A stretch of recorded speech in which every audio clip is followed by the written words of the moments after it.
Are you ever not happy? You always just seem to go with the flow. Why is that? This question was posed to me about a year ago by a faculty member here at Hill. Both the question and my answer have stuck with me ever since. So this is why I've chosen to speak about this loaded question today. As some of you may know, I have not one, but two sisters, one older and one younger, which makes me the middle child. Over the years, I've heard a lot of this. Grow up, be more responsible, be more like your older sister. And I also heard a lot of this. She's the baby, be nicer to her. Just because she's younger than you doesn't mean she cannot hang out with your friends. You need to set a better example for your little sister.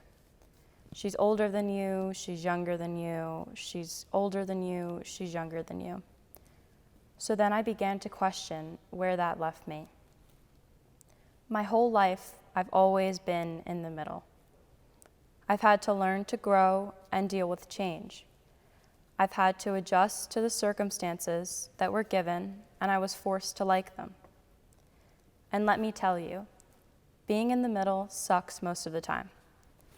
You rarely get to watch what you want on TV. Some days you gotta be the older sibling, some days you gotta be the younger sibling. And often, nobody really cares what you're doing as long as you're not causing trouble. But more importantly, you never really know which way to go. So, from a young age, I decided this path would be easiest if I followed someone else. Throughout elementary and middle school, I was just following in my older sister's footsteps, considering she was only 1 year older than me. Paige was the most ideal student in any teacher's eyes. She did her work diligently, respected her peers and teachers, and was as sweet as could be. So, Paige obviously set a great example for when I came along the next year. Every teacher knew me as Paige Timbrook's little sister and expected me to be exactly like her. Since I already had this standard set for me, I had to own up to it. I did my work just as she did. I respected my teachers and classmates and tried to be as pleasant as possible. I successfully accomplished this way of living up until a couple of years ago when my dad brought up the idea of boarding school. I did not know much about it, and it was not exactly where I pictured myself attending high school. Out of all of the schools we applied to, Hill really stood out to my family. But after arriving on Hill's campus to move in, I no longer wanted to just go with the flow. I did everything in my power to try and go home. I involved my teachers, parents, coaches, friends, and basically anyone else in my life at that time. I made my homesickness everybody's problem. Not a day went by where I wasn't thinking about all that I was missing out on at home. My friends got to go to the local public high school and go back to their own homes afterward. They got to hang out whenever they wanted and could stay out later than 11 p.m. I was extremely jealous and missed everything that I took for granted before I came to Hill. I was slowly drifting away from the life filled with people I had known and loved for the longest time. I felt so betrayed. My parents had left me here all alone, and I did not know what to do. I was stuck with no way out. You may be wondering if I spent my whole life just following Paige's lead, why all of a sudden I couldn't do that anymore. Well, since Paige and I came to Hill the same year, I no longer had that preface set for myself. I basically had to start my entire life over. I felt so much pressure on myself to still do well in school, even while I was struggling so much on the inside. I still had to get good grades, and on top of that, create relationships with my teachers and peers as if nothing was wrong. I felt I had to keep my feelings bottled up and locked away in order to succeed. I couldn't eat, couldn't sleep, and could barely hold a conversation with someone before my eyes filled with tears and a knot grew in my throat. I remember sitting in 20th century history class one day when my vision suddenly became blurry from tears, and I tried so hard to hide the fact that I was about to break down. I think the biggest thing I never realized was that I was never actually alone. Plenty of other third formers and new students were facing the exact same challenges. When we're struggling with something like this, we tend to keep it from everyone else because we don't want people to know that we're struggling. Not knowing that our peers deal with this too is a big reason why we tell ourselves that it isn't normal or valid to feel this way. Throughout my life, I've come to understand that people always expect me to be fine. If I'm always happy and smiley, people won't know anything is wrong. I've always been told to just be tough or handle it. This is completely untrue. Nobody ever said that adjusting to a huge change like this was ever going to be easy. It's okay to be openly upset and miss your home every once in a while. My homesickness was most intense during the fall and winter term of my third form year because this concept of boarding school was so new to me. I didn't know anybody in my hometown that had gone to boarding school before I did, so it was pretty terrifying for me to be one of the first to do this.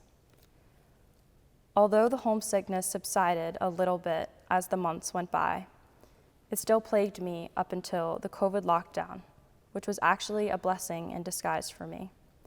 Except it wasn't actually in disguise, it was straight up just a blessing. I remember being so ecstatic that I didn't have to return to the place that brought so much pain and sadness into my life.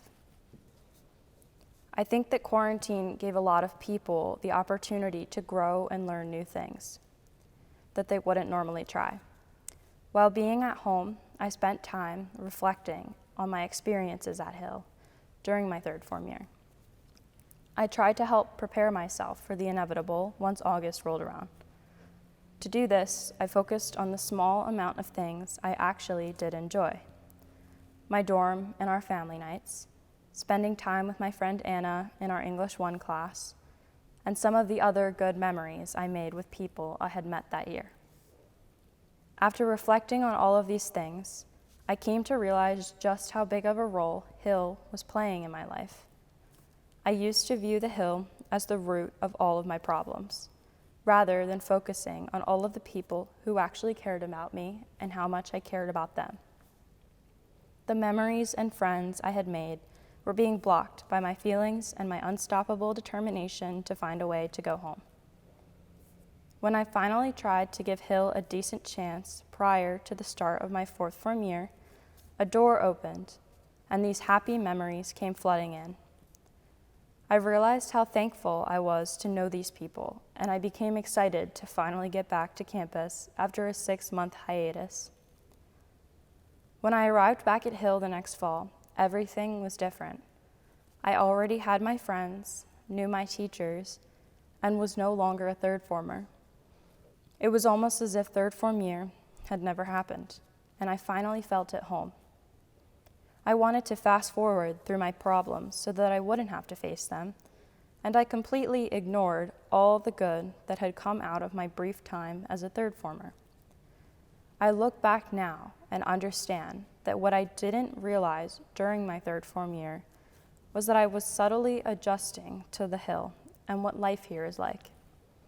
It was drastically different from the life I had lived at home for the prior 14 years.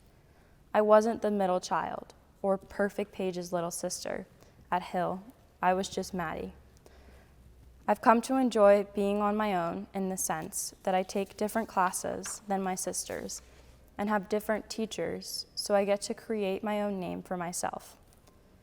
I've learned what independence is and how to adapt. This was what proved to me that things like this just take time and a bit of a different perspective. Attending Hill for the past 4 years has made me realize that being compared to my sister for 14 years of my life really was not worth it.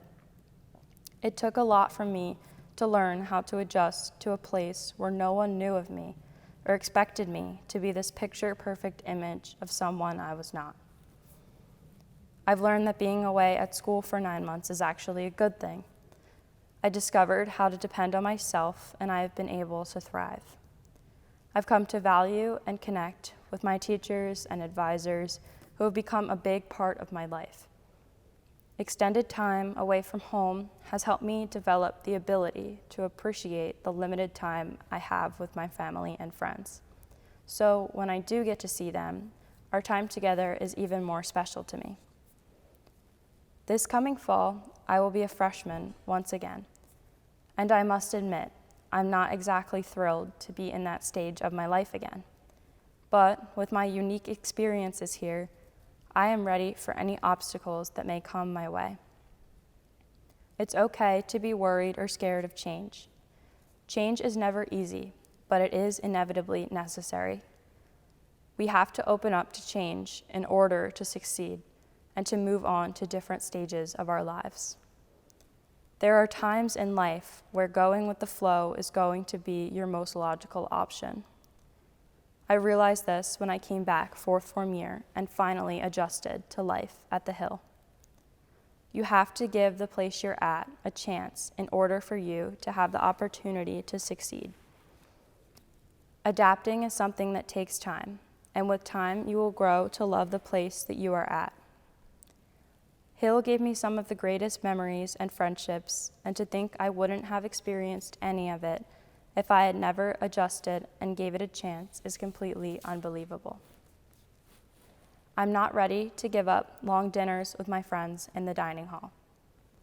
I'm not ready to give up family nights with US 1 East. I'm not ready to give up V2 puck practices. I'm not ready to give up advisory lunches. I'm not ready to give up nights during study hall in the library. I'm not ready to give up Sunday afternoons on the pitch. And I'm not ready to give up all the people that make Hill, Hill. So I never thought I would say this as a third former, but I'm really just not ready to give up this place. But I know I will strive to adapt and be content wherever I end up in the next chapter of my life, and you all should too.